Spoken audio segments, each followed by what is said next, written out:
Bem-vindos a mais um Mesa para Três. Hoje temos um convidado muitíssimo especial, Steven Santos, diretor de corretagem e de plataformas de trading do Banco Big. É também autor do livro O Manual do Trader. Com vários anos de experiência nas trincheiras do mercado, ele traz uma visão única sobre investimento e análise técnica.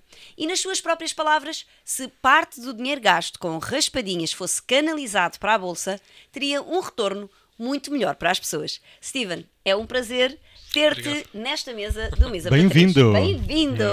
Obrigado. Temos sempre aqui um tchim-tchim. Um tchim-tchim para iniciar aqui o podcast. Olha, nós começamos sempre aqui com umas perguntas mais descontraídas. Também já dizer aqui... Mais pessoais também. É, também mais pessoais. Também fazer já aqui esta ressalva para quem nos está a ouvir, que nós já conhecemos o Steven, já fomos alunos inclusivamente do Steven, para quem não sabe. E foi aí também que tu ganhaste muito a tua paixão pela análise técnica. Também não foi? Consolidou vários conhecimentos que eu já tinha, que já utilizava, mas é bom sempre ouvir as pessoas que são profissionais e depois ajudam-nos a unir as pontas soltas e...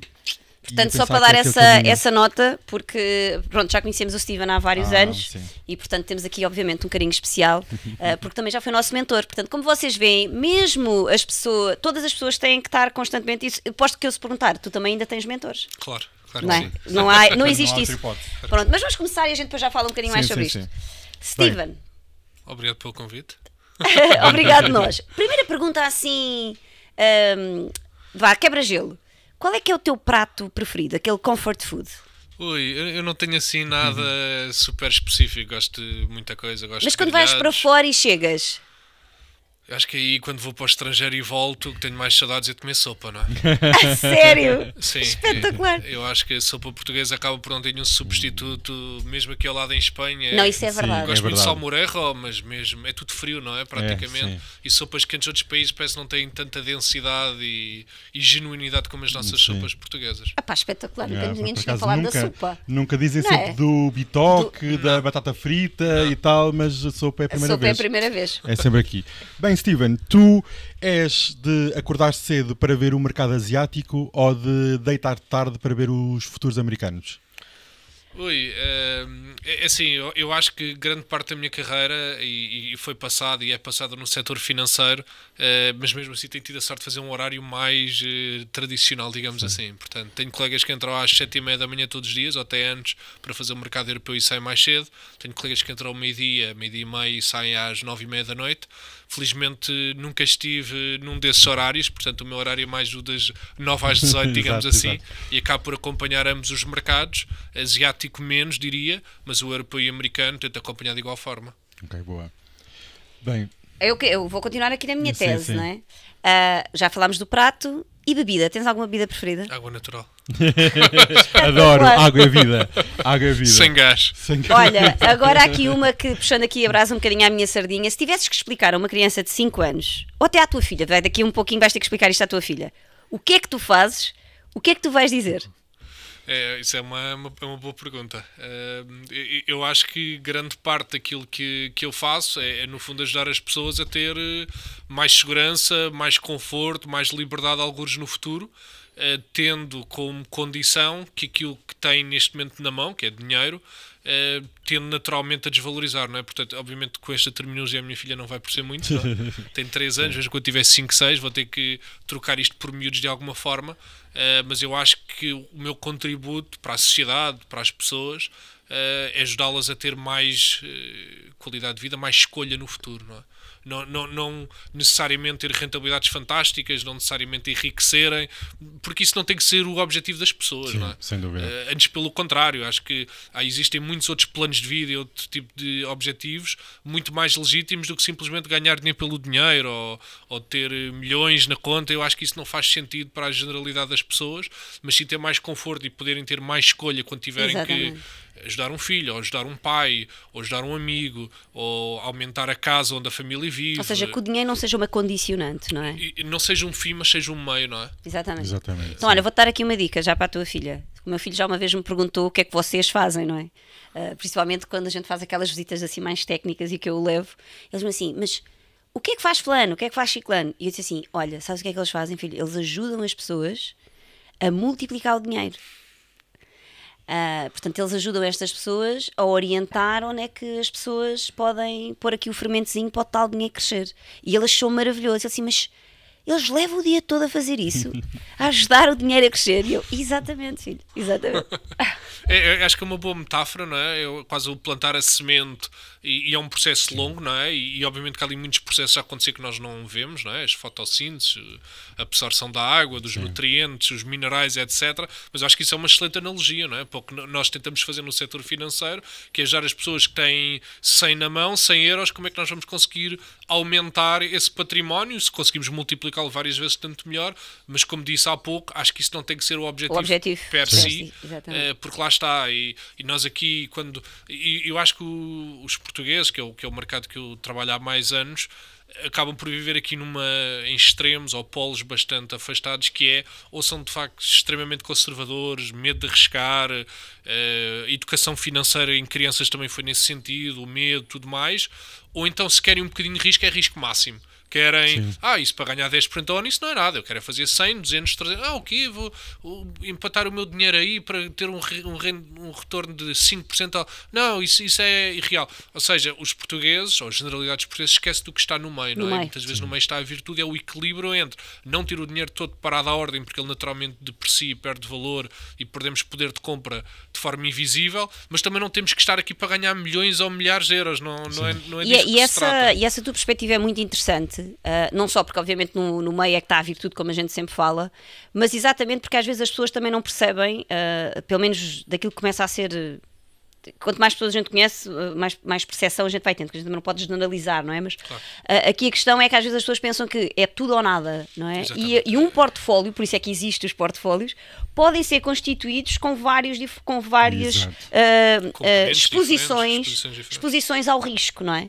Em que no seu conjunto darão provavelmente aqui uma exposição mais moderada. Ou seja, a velha questão também, vocês já sabem que eu adoro analogias, não é? Eu estou habituada a trabalhar com crianças. Cabeça nos 30 graus e os pés nos 18 vai dar aqui uma temperatura média de 25 graus. Mas há que ter aqui o bom senso, não é?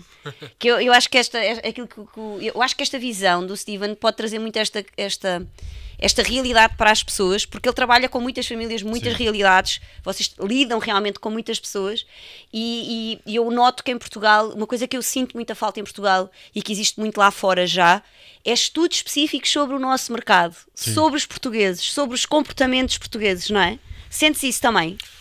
Sim, comparativamente com mercados maiores, há muito menos informação. Do pouco se vai sabendo, e a Euronext, por exemplo, a gestora da nossa bolsa aqui em Portugal, vai divulgando alguns dados, alguns públicos, outros apenas para membros, como é o caso do BIG, onde eu trabalho. E há um sinal positivo nos últimos anos, diria que com o início da pandemia, que é o aumento do peso dos investidores de retalho. Portanto, os pequenos investidores, se quisermos chamar, têm um peso superior à média do que a Euronext encontra nos outros países. Portanto, aqui já estamos mais próximo de 6, 7, 8% de participação no mercado de Lisboa por pequenos investidores, enquanto nos outros países onde eles estão é inferior a 5%, com a grande exceção sendo Itália, que a Itália tem 14, 15%, é um país que gera muita riqueza, os italianos poupam muito dinheiro, mas também gostam de investi-la e pronto, é excelente história. Isso é uma questão cultural? Eu acho que sim, é uma questão cultural, uma questão também histórica. Eu acho que aqui a nossa bolsa, e já fizemos 10 anos, desde 2014, acho que foi um ano bastante... Eu já trabalhava no setor nessa altura e foi um ano bastante dramático, não é? Portanto, em pouco tempo, em 1, 2 anos, desapareceram empresas históricas, sim. O Banco Espírito Santo era um banco centenário e desapareceu, tudo o que estava associado a ele veio por arrasto. um ano depois foi a questão do Banif, portanto foi uma questão dramática por uma geração de portugueses que investia ativamente em bolsa, muitos, ou uma grande parte eu diria que desistiram, e agora estamos a assistir a uma renovação geracional, ainda bem, pessoas mais jovens que não têm esse lastro, que não têm esse receio histórico nas suas cabeças e que estão a começar com uma folha nova e com cabeças frescas e olhar para os mercados financeiros com outro interesse e que é excelente. Mas sim, voltando à tua pergunta, eu acho que devia haver mais estudos, mais inquéritos, mais sondagens, ou seja, devia ser menos uma questão satélite e uma questão cada vez mais central, até porque os estudos recentes são bastante assustadores, não é? Aquele da Comissão Europeia que saiu há 2 meses anos atrás. Há 2 meses, esse Há 2 meses. Exatamente. As pessoas que se reformarem em 2050 sim. só vão receber 39% do seu último salário, não é? Portanto, as pessoas têm que assumir, e quando digo as pessoas, somos de facto as famílias, somos nós, não é o Estado, não é o Governo, somos nós, que temos que ter algum tipo de complemento àquilo que vai ser em princípio a nossa reforma, porque de outra forma vamos ter que abdicar de muita da nossa qualidade de vida e quem sabe pôr até em causa a nossa sobrevivência, não é? Porque 39% é uma grande talhada face ao último salário que vamos ter. Sim, se as pessoas, às vezes é preciso pôr números nisto, não é? Portanto, estamos a falar, se uma pessoa ganhar líquido 1000 euros, vai trazer para casa 390. Exatamente. E vamos estar a criar uma nova classe de pessoas empobrecidas Sim. que estavam habituadas a um estilo de vida. E não é só isso, tem o estilo de vida e não só. Muitas delas vão chegar nessa fase da vida ainda com créditos à habitação por pagar, com necessidades de saúde, necessidades de saúde que... ajudar um pai ou ajudar uma mãe, pagar um lar, e são tudo serviços essenciais numa fase diferente da vida em que nós estamos atualmente e que os jovens estão, mas que é essencial não só para o nosso conforto e subsistência, mas dos nossos entes queridos, não é? Sem dúvida. Não, e ainda por cima numa população que está cada vez mais envelhecida e onde não existem infraestruturas suficientes públicas que deem suporte a esta população. É realmente um assunto problemático, mas... Bastante problemático. Tinhas aqui uma pergunta que eu achava super interessante, até para o pessoal conhecer aqui um bocadinho o Steven. Ok, sim, é esta pergunta. Steven, como é que começou aqui a tua jornada no mundo dos investimentos e do trading? É assim, é uma história um bocadinho comprida, porque eu vim cá parar por portas travessas, não era suposto, portanto, grande parte da minha formação foi na área das ciências sociais e humanas. Portanto, eu licenciei-me em Ciências da Comunicação na Universidade Nova de Lisboa, portanto, eu achava que a minha carreira ia ser ligada ao marketing, ao público. Na altura nem era marketing, era antes, era jornalismo, era comunicação política, algo nesta área. Quando estou quase a terminar essa licenciatura, surge a oportunidade de ir para uma consultora que estava a começar, que era precisamente comunicação financeira, que era ajudar empresas cotadas em bolsa a comunicar melhor com os seus investidores e com os seus analistas. Com os analistas que cobriam essas empresas cotadas em bolsa, portanto, tudo o que eram os relatórios e contas, os sites institucionais dessas empresas, e comecei de uma forma um bocadinho, não vou dizer despreparada, mas eu trazia de facto aquele lado da comunicação e as pessoas que estavam à frente vinha de banca de investimento e era no fundo ajudar empresas cotadas como a Galp, como a Brisa, na altura estava em bolsa, a REN, a Repsol, BBVA em Espanha, a comunicar melhor com estes públicos institucionais. E fui aprendendo muito on the job, o que é que eram ações, o que era investir, o que é ter uma empresa ter uma boa história de investimento, como é que apresenta os resultados aos investidores. Comecei de facto a aprender on the job. Passado um ano de trabalhar nessa consultora, decidi passar para part-time porque não queria demorar muito tempo a tirar o mestrado, porque achei que depois ia perder o interesse. Então começo a fazer um mestrado em marketing no Isqueté Business School. Portanto, eu formei-me em 2 áreas e nunca exerci nenhuma delas, nem jornalismo, nem marketing. Porque achava que era um complemento natural para quem vinha de comunicação. Mas tu passas 90% do teu tempo a comunicar. Sim, exatamente. Lá está, não é? Portanto, o Steve Jobs, acho que está uma excelente analogia disso mesmo, é que nós só conseguimos connect the dots a posteriori, não é? Portanto, quando ele desiste eu sempre queria comparar com o Steve Jobs, obviamente, mas quando ele desiste do curso por ser muito caro... Tens quase o nome para dizer Steve. É quase. Quando ele desiste do curso, passado poucos meses, porque era muito caro para os pais dele, ele fica no campus por lá a vaguear, ele vê um workshop de design de caligrafia e decide tirar esse curso nas horas vagas. Ele disse que aquilo não me ia servir para nada naquele momento, mas anos depois, quando está na Apple e precisa de se diferenciar dos demais, não é? Que os computadores eram horríveis naquela altura, todos bege, não é? Exatamente. Os Dell, tudo aquilo, um dos fatores diferenciadores que usou e que se mantém até hoje é a questão do design da Apple, das caligrafias, do design industrial, da experiência, do user interface. Portanto, aquele curso que ele fez muito jovem, que parecia não servir para nada, anos depois ajudou a criar uma empresa gigantesca. Portanto, eu naquele momento, aqueles 2 cursos não me serviam para nada, mas quando estou a terminar o mestrado, já estava a finalizar a tese, eu começo a concluir que gostava mais da área financeira do que pensava inicialmente. Começo a enviar alguns currículos, sou chamado para algumas entrevistas, vou parar uma que correu particularmente bem, por uma corretora que era relativamente pequena na altura, chamada XTB. Hoje é bem mais conhecida e bem maior, de onde estive entre 2012 e 2015. A pessoa que me entrevistou e que foi meu chefe na altura vinha de engenharia civil, portanto começou a investir Mas muito é cedo com o pai incrível dele. como existem imensos casos de pessoas no mercado. Eu acho que isso é não querendo cortar o teu raciocínio, que é que tu contas a tua história até ao fim, porque é super engraçada, mas depois dar a tua opinião relativamente a isto, porque existem realmente muitas pessoas no mercado financeiro cuja base não é finanças ou economia. Portanto, também que vem muito mais de ciências sociais e onde se acaba. Mas eu quero que sejas tu aqui a falar um bocadinho sobre isto. A tua intervenção é muito pertinente, porque nos países anglo-saxónicos é muito normal pessoas que vêm de história, que vêm de filosofia, que vêm de línguas, fazerem carreiras incríveis no setor financeiro. O anterior CEO da Goldman Sachs, que se retirou, Lloyd Blankfein, era licenciado em História e depois em Direito, portanto, ele não tinha nada de setor financeiro.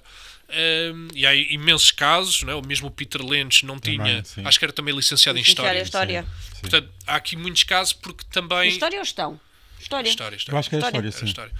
E há estudos que comprovam isto, ou que conseguiram testar isto, que era pessoas de alto sucesso universitário, e acho que eles incidiram nos MBAs nos Estados Unidos, eram pessoas que depois, quando iam trabalhar para gerir investimentos, tinham bastante insucesso. Porquê? Porque são pessoas que ao longo de todo o seu percurso, como crianças, como jovens, como estudantes, tinham sempre razão. Mas se nós vamos para o mercado financeiro e investir e achamos que nós estamos certos e o mercado está errado, é verdade. Vai haver um dia em que o mercado nos vai pôr no nosso lugar. Não é? E quando nós estamos a investir, nós não precisamos estar certos. Nós precisamos ter uma tese.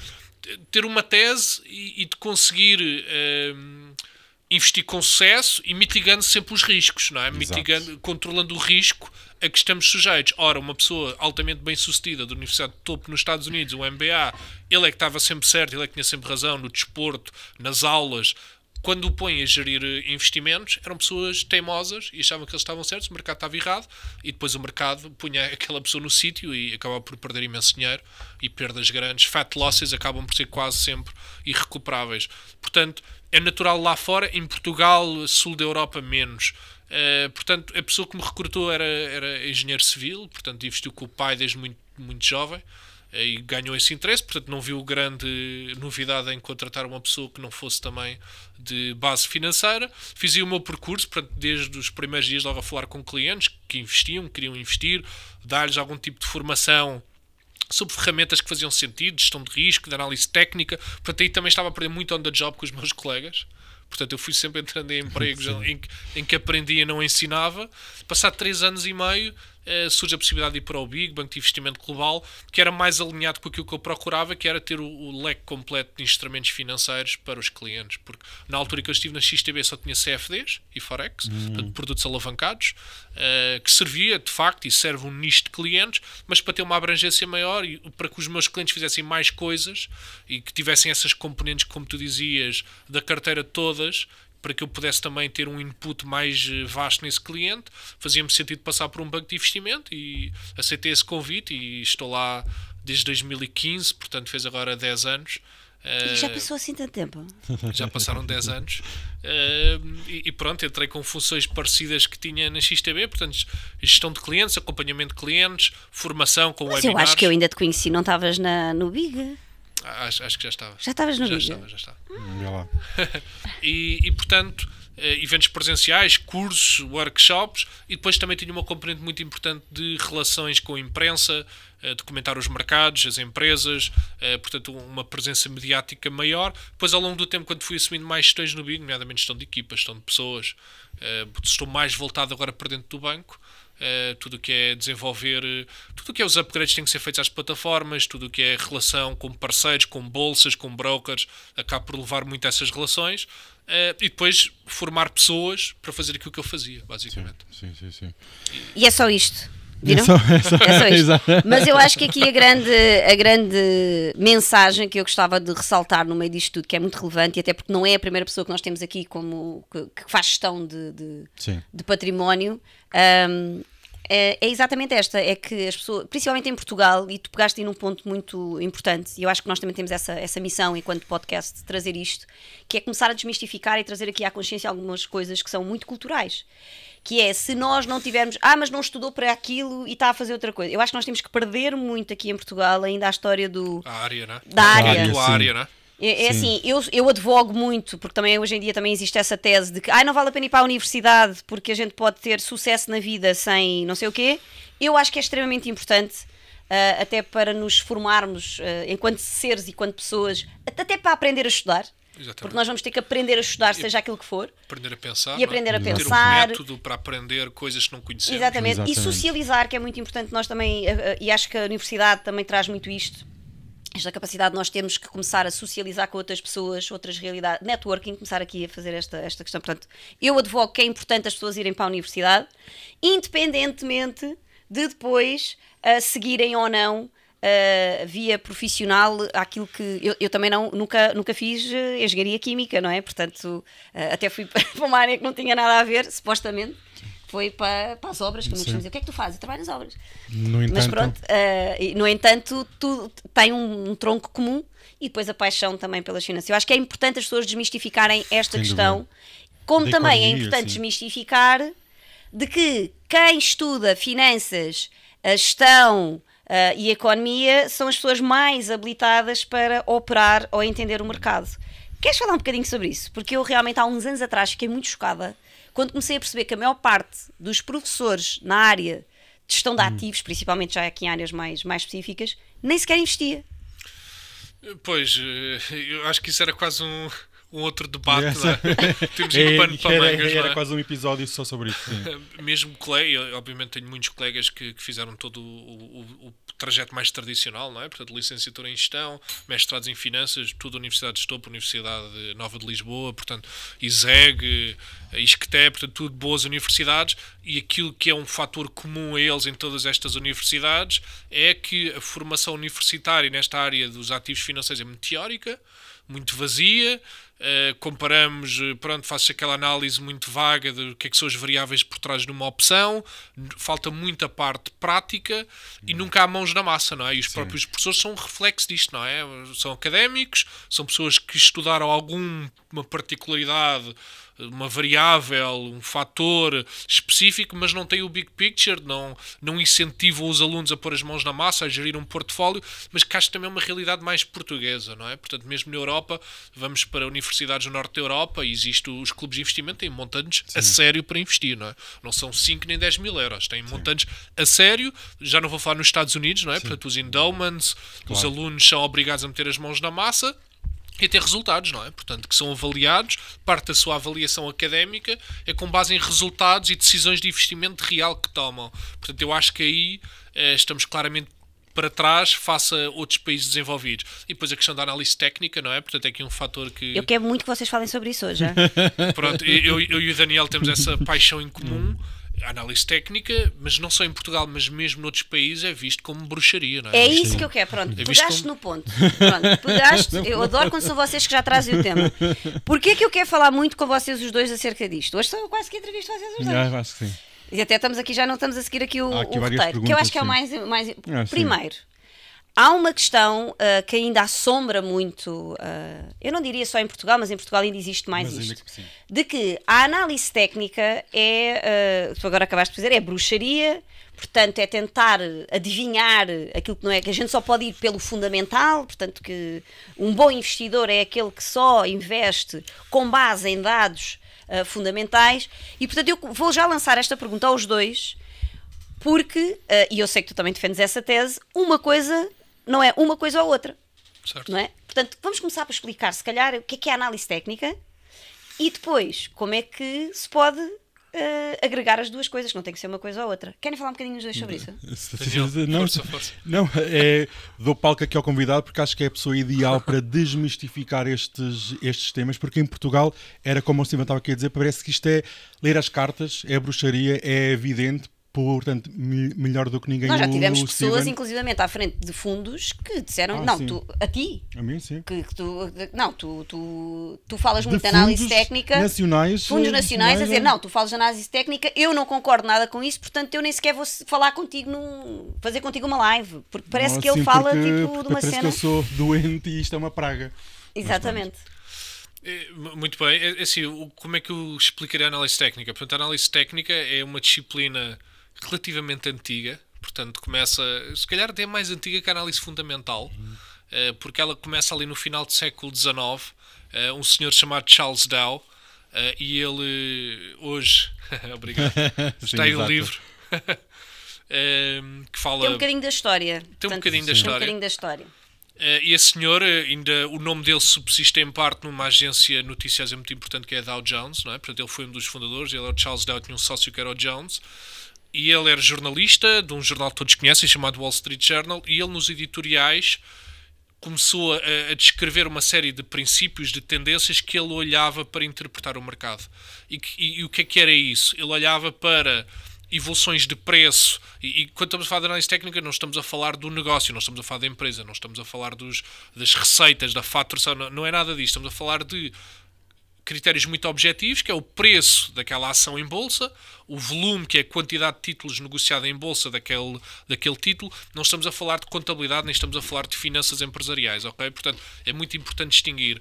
Esse senhor começou a falar, então, de outras características do comportamento do preço, que já estava a subir há muito tempo, ou já estava a descer há muito tempo, que o que ele começou a chamar de tendências, que era uma sucessão de máximos ou uma sucessão de mínimos, e depois criou uma coisa que até hoje todos... quem se interessa conhece, que é a questão dos índices. Ele é que criou os índices. Ele criou dois grandes índices.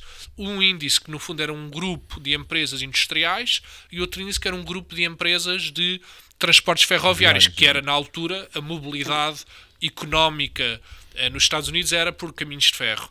E ele agrupou estas empresas e agrupou estas, e a conjugação daqueles preços, tinha um preço para este índice e um preço para outro índice. Ele começou a comparar a evolução desses dois índices acionistas, que foram os primeiros e que se mantêm até hoje.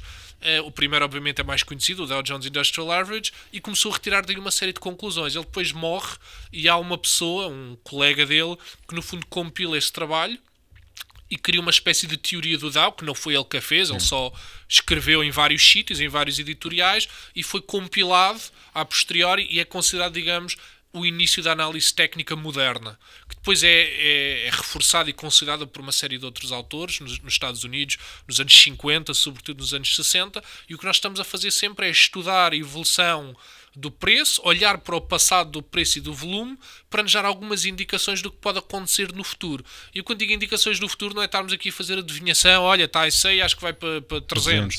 Não é isso. É tentarmos ter aqui algumas balizas, alguns parâmetros que nos podem ajudar, primeiro que tudo, a gerir o risco, definir onde é que nós devemos abandonar uma posição, onde é que nós devemos vender uma posição, para quê?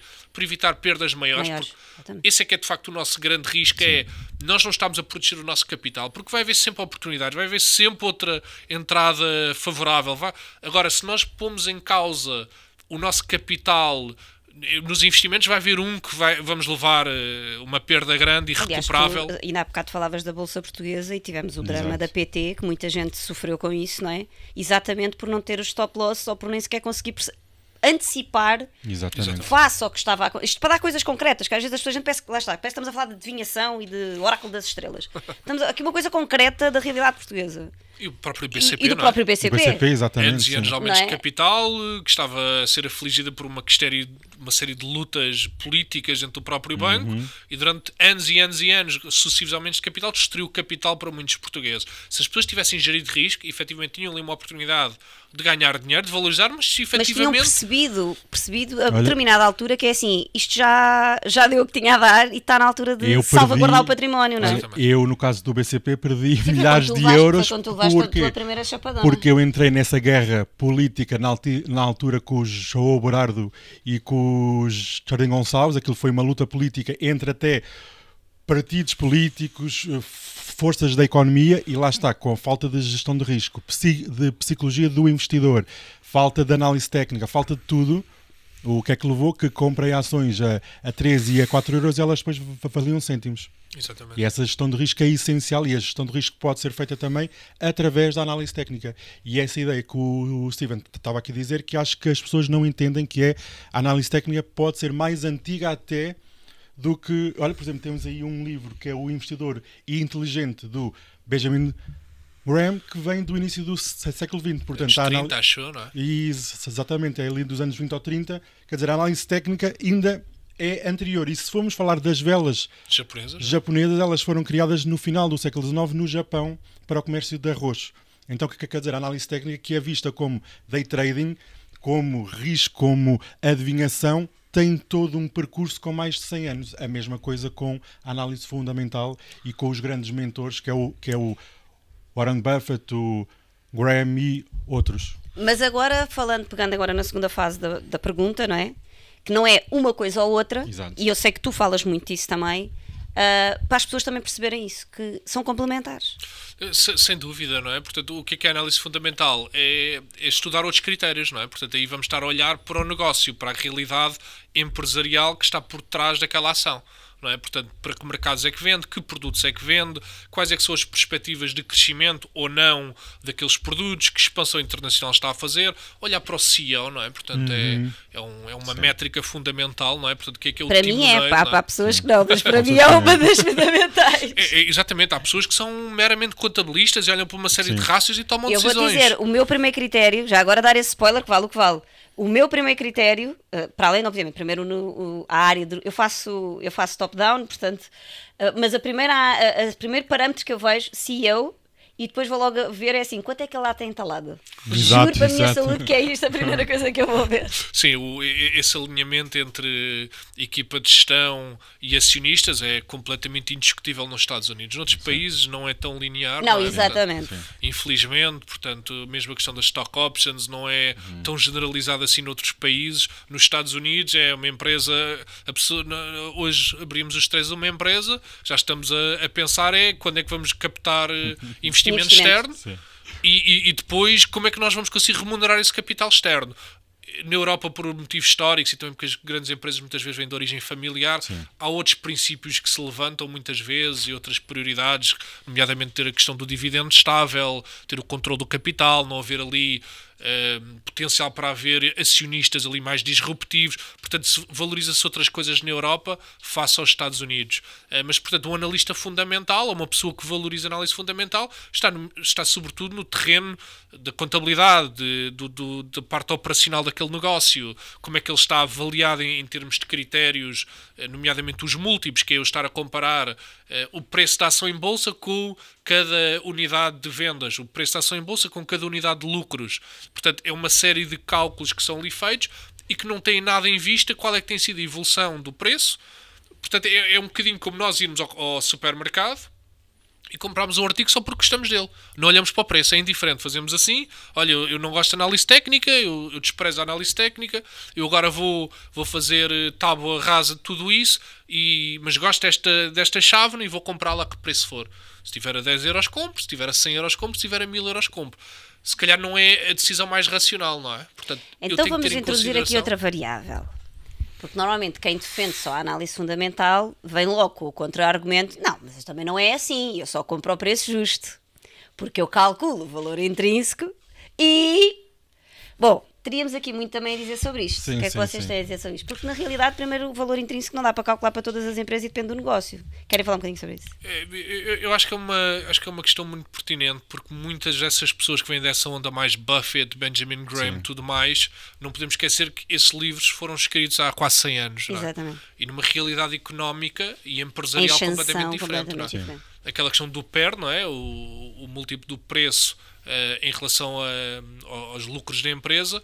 O Benjamin Graham comprava até o máximo de 15 vezes. Isso hoje em dia não faz qualquer sentido. Porquê? Porque nos anos 30 do século passado, aquilo em que se podia investir eram em fábricas, eram indústrias, eram negócios completamente tangíveis e que tinham um limite natural. Exato. Hoje em dia, com o tipo de negócios que existe, nem vou falar de inteligência artificial, porque acho que nenhum de nós sabe onde é que isso vai parar, mas se pensarmos em serviços como software, se pensarmos em serviços como videojogos, pensarmos em serviços como consultoria, em que praticamente não têm limites, não é? Eu produzo uma peça de software, eu consigo vendê-la ilimitadamente sem nenhum tipo de custo marginal, não é? Eu produzir uma unidade de uma peça de código ou produzir 1 milhão de unidades de peça de código, o meu custo por cada unidade adicional sim, não aumenta, é praticamente zero. Sim. É praticamente zero. Portanto, o que os mercados mudaram e depois também, obviamente, a expansão geográfica, que na altura os mercados eram muito limitados a Estados Unidos e pouco mais. Portanto, toda essa realidade mudou. Como é que é possível as pessoas estarem agarradas a regras que foram criadas noutro mundo, praticamente, não é? Portanto, temos que ajustar esses princípios a uma realidade nova, uma realidade de crescimento nova. Temos que olhar para outros fatores, como a qualidade do CEO, como tu disseste, e temos que olhar para o que essa empresa efetivamente está a conseguir crescer em termos de fluxo, né? O que está a gerar de caixa para a empresa, mas também qual é que é o potencial de crescimento daqui para a frente. Não é? E há um senhor que é muito conhecido na análise fundamental, o Damodaran, não é? Um professor universitário nos Estados Unidos, que é brilhante, e ele há pouco tempo, não sei precisar, se foi há 6 meses ou menos, ele dizia: as Magnificas 7 estão baratíssimas. Eu estou a comprar fortemente em todas elas. E agora eu pergunto, qual é que era o PER há meia dúzia de meses da Meta Platforms, da Amazon, todas estas empresas? Era altíssimo, não era 15 certamente. Portanto, nós temos que conseguir, essas pessoas em particular, não podemos estar agarrados só a regras do passado, temos que trazê-las para o mundo atual.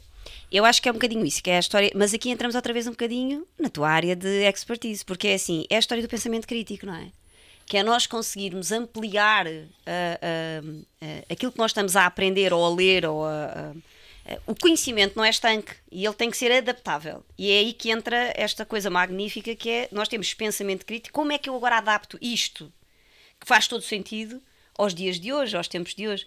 Porque realmente nós ainda hoje, não é? Porque nós ainda hoje utilizamos e citamos grandes filósofos gregos, sim. Mas adaptado à realidade de hoje. Claro. E eu acho que é trazer, eu estou a tentar trazer aqui a ampliação um bocadinho desta consciência, que é, não há preto, então nos mercados, não é? Não há preto e branco, e que é preciso às vezes a gente expandir esta mente, que é assim, ok, esta tese para mim faz sentido, mas quando é que isto foi escrito?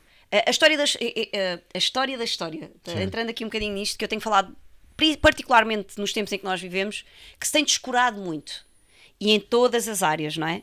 Não conhecer a história e não conseguir trazer a história para os dias de hoje, por si só, e então nos mercados, é também falta de gestão de risco. E vê-se o que é que está a acontecer neste momento no mundo, não é?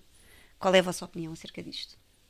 Daniel, geopolítica, o mundo é contigo. Não, mas eu acho que realmente indo de encontro àquilo que o Steven estava aqui a dizer, que é, nós temos que adaptar as ferramentas que se usava nos anos 80, 70, 90 e mesmo há 10 anos, há 15 anos, e nós temos que fazer essa adaptação. E o mundo está a mudar rapidamente.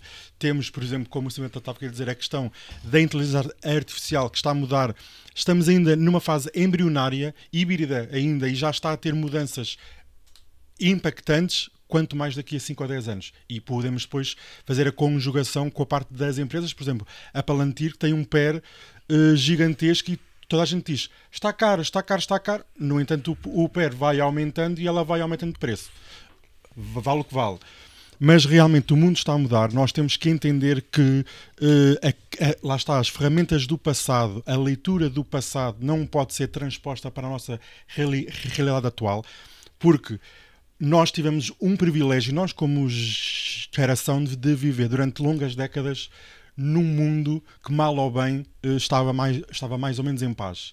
Havia sempre guerras, mas se nós formos hoje a ver, o número de conflitos étnicos, climáticos, militares, sociais, etc., explodiu religiosos, explodiu de uma forma gigantesca. E ainda há uma semana ou duas, o número de países com democracias, estamos no nível mais baixo de há 30 ou 40 anos. Quer dizer, há mais países autocráticos e ditaduras do que democracias. Logo, a nossa análise do mundo e dos mercados vai mudar, porque se nós estamos investidos, por exemplo, num país que é considerado democrático, mas ele ao longo de 10 anos passa por uma autocracia ou por uma ditadura, certamente o nosso capital não está...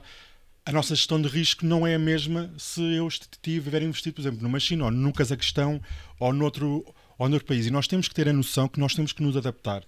Nós temos que ser dinâmicos na forma como olhamos para os mercados e para o mundo, e estamos a atravessar um momento histórico, e eu acho que isso também é interessante de ver que a história está a acontecer aos nossos olhos, e enquanto há décadas que pouco ou nada se passa, pronto, há sempre alguns eventos, mas neste momento nós estamos a ver o mundo a acelerar de uma forma muito grande, e esta ideia que nós tivemos o privilégio de viver durante décadas sobre um domínio norte-americano e que ele está em decadência absoluta.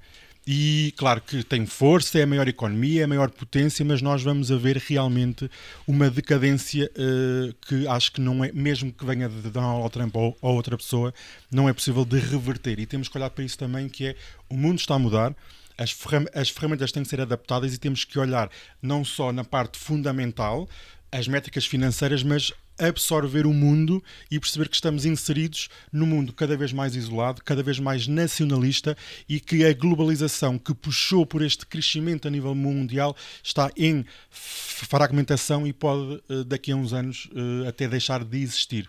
Portanto, esses dados que nós temos, que é a globalização puxou pelos mercados financeiros e a livre circulação de capitais puxou por todas as bolsas a nível mundial. Será que no futuro este nacionalismo económico... Temos visto movimentos relativamente a isso, não é? Ainda há pouco nós falávamos até destas novas notícias, não é? De grandes empresas americanas de estarem a voltar com o capital para dentro de casa, portanto a dar aqui sinais claros de que nós já não estamos, se calhar, a viver nos próximos tempos uma globalização assim tão global, e estamos outra vez todos a voltar para as fronteiras e para isso tudo, não é?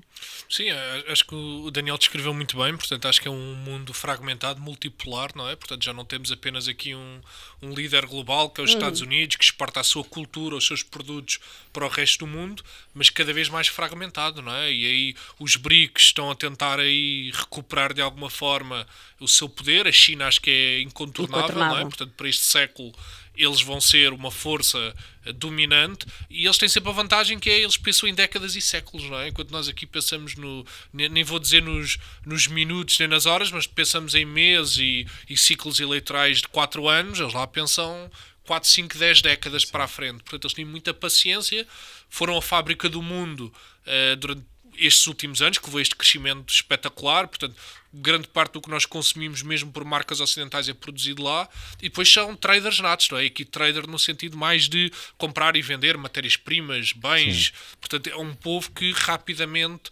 conseguiu gerar aqui muito, muito dinheiro e exportar para todo o mundo. O Trump está a tentar fazer aí um ajuste de contas e a tentar retificar, de certa forma, essa força dominante chinesa, mas lá está, e concordo com o Daniel, podemos ter aqui sinais de fim aqui desse imperialismo americano, ou desse domínio, e temos que estar preparados para isso, não é? Um mundo que se vai fechando, que se vai isolando, mas acho também para nós, aqui enquanto europeus, deveríamos ver isto como uma oportunidade. Não é? Exatamente. O Trump, no fundo, está-nos a obrigar a fazer isso, não é? Portanto, a retirar investimento da NATO, a dizer, não, vocês europeus é que têm que fazer isso, a Rússia é um problema vosso, vocês é que têm que defender as vossas fronteiras, não sou eu, gastem o vosso dinheiro. E, de facto, aquele plano fiscal alemão era muito ambicioso, este plano de rearmamento europeu é muito ambicioso. Obviamente que aqui a Europa tem sempre o problema que é, a União Europeia tem aquele problema que é, somos todos europeus para umas coisas e para outros, claro, cada um está por si. E agora ter estes compromissos a nível de PIB, os espanhóis vieram logo dizer que não. Para nós, obviamente, também é uma questão complicada, porque já temos tantas deficiências nos serviços públicos. Vamos agora retirar da educação e da saúde para pôr em armamento, vamos ter ainda mais insatisfação dentro de casa. Portanto, mas eu acho que aqui isto deve ser visto como uma oportunidade para a Europa. E voltando aqui à nossa conversa da importância de investir, os europeus têm que começar a pegar nas suas poupanças, nos seus depósitos bancários, que são imensos, em Portugal é imenso, na Europa ainda mais, e começar a aplicar em empresas europeias, em ações e obrigações. Tem que haver medidas de estímulo. Neste momento, na Polónia, está-se a discutir um fundo pessoal, em que as pessoas têm uma série de isenções fiscais se investirem em ativos financeiros, que já existe com muita popularidade no Reino Unido, com as ISA accounts, existe na Suécia, Dinamarca é mais também recente. está um bocadinho à parte, não é? Relativamente Em muitas coisas, em muitas não é? coisas também é um mundo à parte. Em muitas coisas, não é? Portanto, até que ponto é que fez algum dia sentido eles terem entrado na União Europeia, mas entraram, acabaram por sair, mas sim, são muito diferentes. Mas noutros países, Dinamarca, Suécia, já para não falar dos Estados Unidos, as pessoas têm quase o seu PPR pessoal que podem investir no que quiserem, podem fazer reforços anuais para essa conta e esse montante investem no que quiserem, livre de impostos. E nós aqui em Portugal continuamos a marcar passo, continuamos a ver o investimento em bolsa com maus olhos, primeiros ministros que falam em jogar em bolsa. Portanto, não estamos no caminho certo. Tem que haver, de facto, um complemento a tudo o que vai ser reformas pagas pela nossa Segurança Social e as pessoas têm, de facto, o dinheiro, as pessoas têm poupanças, têm depósitos. Agora, esse dinheiro está a ser comido pela inflação, em vez de estar a ajudar as empresas portuguesas a crescer. E é muita cultura do medo, não é? Ainda se cultiva muito aqui a questão da cultura do medo. Que é cultivada a todos os níveis, não é? Que é cultivada a todos os níveis. Quer dizer, e para as pessoas perceberem tudo aquilo que nós estamos a falar está ligado umas coisas com as outras, não é? E pegando aqui num tema, isto vai passar lá muito mais para a frente, mas só contextualizando, porque é preciso a gente falar destas coisas. Quer dizer, nós estamos com uma população totalmente envelhecida, como nós já vimos, com notícias a sair que as pessoas que se vão reformar vão ter 39% do último salário. E depois temos medidas maravilhosas em que cada vez penalizamos mais as famílias e, portanto, o incentivo à natalidade e àquilo que é o que é necessário para voltarmos a ter aqui uma economia mais revigorante daqui a não sei quantas décadas. Quer dizer, é tudo visto, é tudo ao contrário. Portanto, para vocês perceberem como, às vezes, uma medida que nós tomamos hoje, e eu tenho falado também acerca muito disto, até mesmo pelo estado em que nós estamos da saúde, da educação, que aquilo que nós estamos a sofrer agora não foi pelas políticas que foram decididas há 5 ou há 10 anos. Foram no nosso tempo de faculdade. Quando nós estávamos a estudar, portanto, há 20 anos, há 25 anos, eu pelo menos que sou mais antiga que vocês, desculpem lá também. Mas é preciso que as pessoas tenham esta consciência, não é? Que muitas vezes a gente sofre as consequências das políticas ou das más políticas públicas, não é 10 anos depois, é 20 anos depois, é 30 anos depois. E por isso eu acho que é muito importante a gente trazer esta reflexão. Mais coisas que a gente quer perguntar ao Steven antes de fecharmos. Bem, antes de fecharmos... A gente lixou-se completamente aqui para o nosso script, não é? Steven, nós temos aqui um fluxo... Continuamos, aqui muita coisa. Bem, falámos muito aqui sobre mercados, fundamental, sobre a técnica.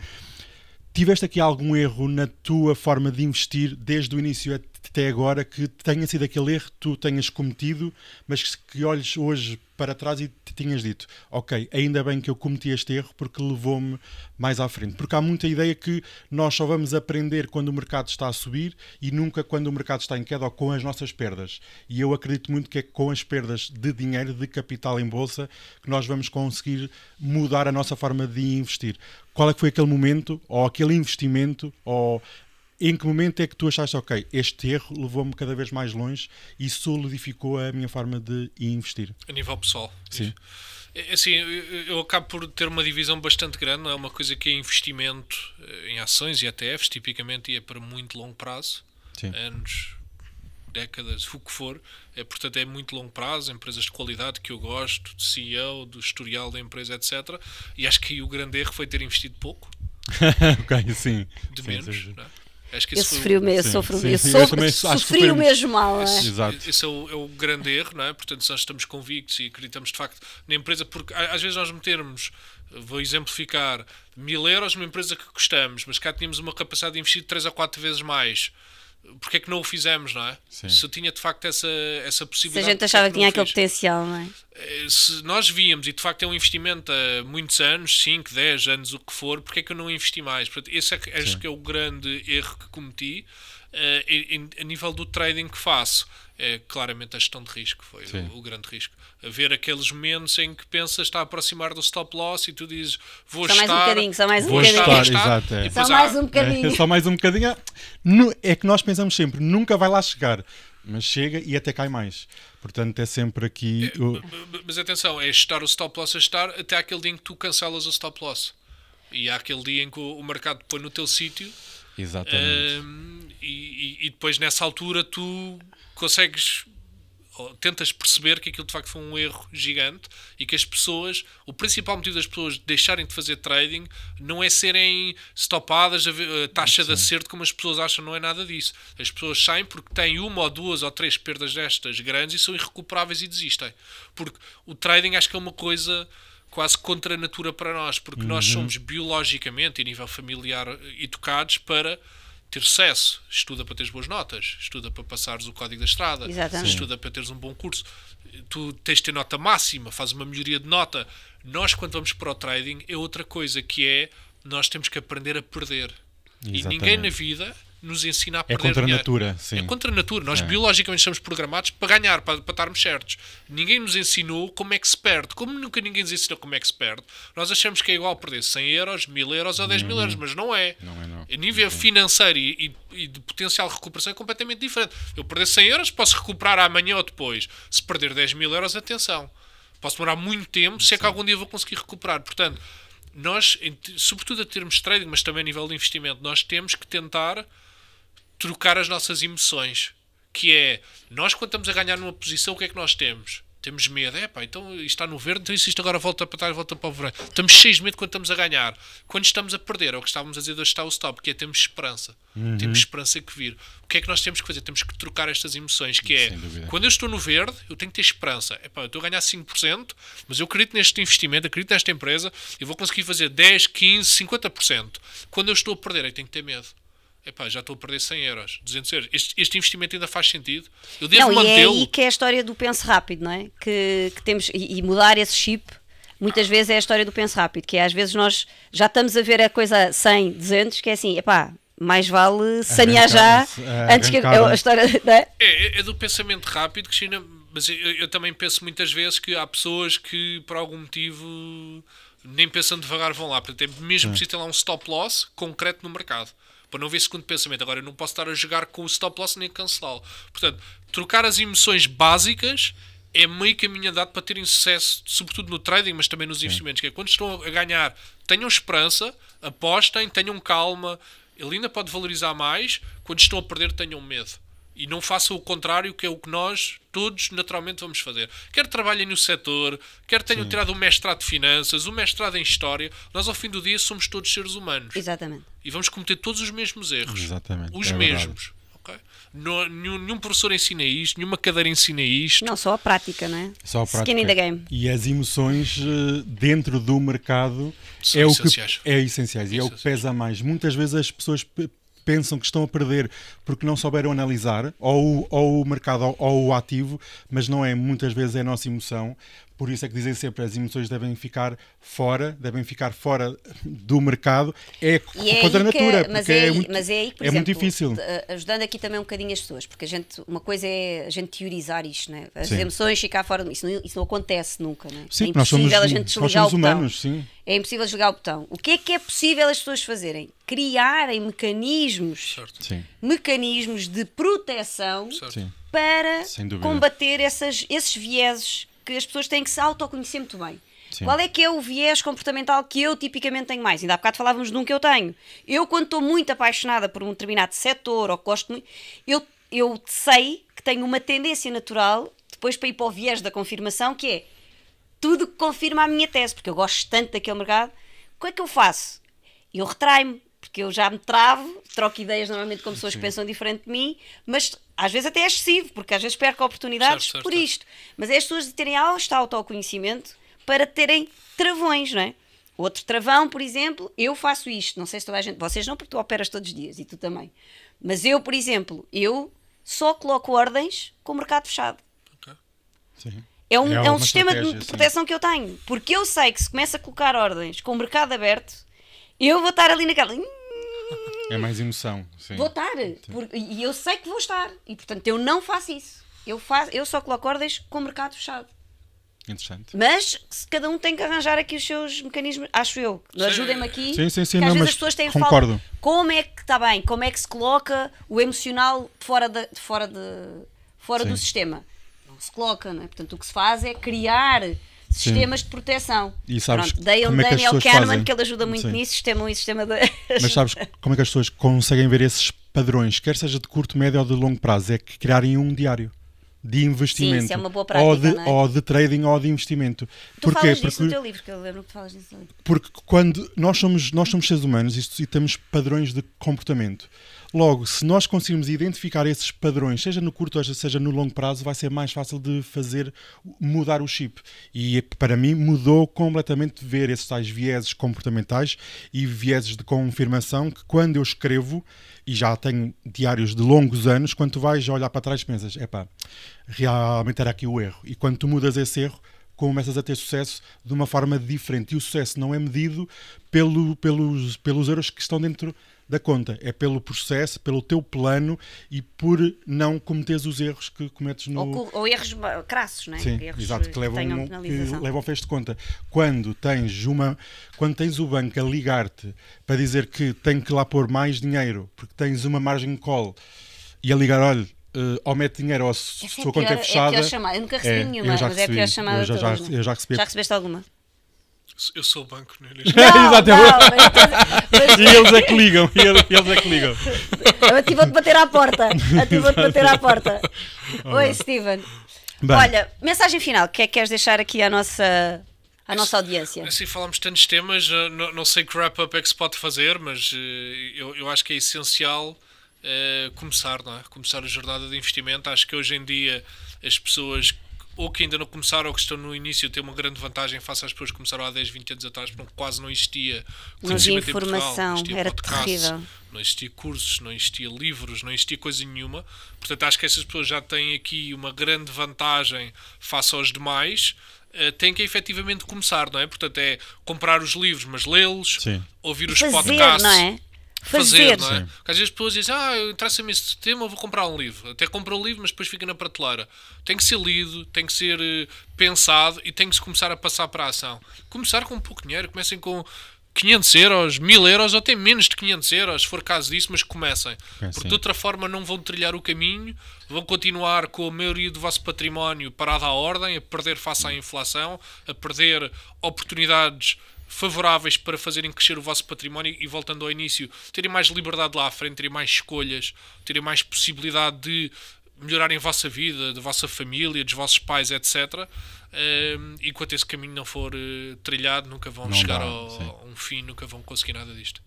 Muito obrigada, Muito obrigado, Ficámos Steven. aqui a tarde inteira. A falar sobre agora estava aqui a investimento. dizer mais uma data de coisas e eu já tinha aqui mais umas perguntas. É para uma outra temporada. É a versão 2. Muito obrigado, Steven. Obrigado. Muito obrigada. Pessoal, já sabem, se gostaram deste podcast, cliquem no gosto, partilhem com outras pessoas e deixem comentários. Claro. Aqui a ideia principal do Mesa para Três é abrir consciências, debater assuntos que muitas vezes são falados de forma um pouco mais institucional ou mais formal. Sim. E aqui a ideia é quebrar um bocadinho esse padrão. Steven, muito obrigada. Obrigado.